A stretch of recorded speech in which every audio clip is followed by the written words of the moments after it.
Bahodir aka, tish orqali gaymarit kasalliklari kelib chiqishi mumkinmi? Ha, albatta. Endi bunaqa gaymaritli odontogin gaymarit deb ataladi. Ba'zi bir bemorlarda yuqori jag'ida premolyar, molyar tishlarning ildizlari gaymar bo'shlig'iga yaqin bo'lganligi sababli yoki gaymar bo'shlig'ining ichida bo'lganligi sababli o'sha tishlardagi yallig'lanish kasalliklari gaymar bo'shlig'ida gaymarit yoki bo'lmasa kistalana hosil bo'lishiga olib kelishi mumkin. Ko'pincha bemorlarda savol tug'iladi, oddiy gaymarit bilan odontogin gaymaritni qanaqa farqi bor, qanaqa ajratib olsak bo'ladi?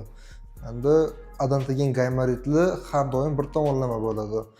Simptomlari ham faqat bir tomonlama kechadi. Burun bitishi, burundan yiringli ajralmalar kelishi, yiring hidi kelishi, og'irlik hissi faqat bir tomonlama bo'ladi. Gaymaritda ikki tomonlama bo'ladi.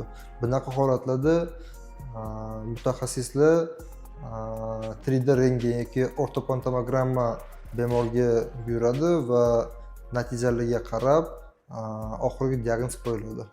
Odontogin gaymaritlarni davolash har doim stomatolog va lor vrachlarning hamkorligida amalga oshiriladi.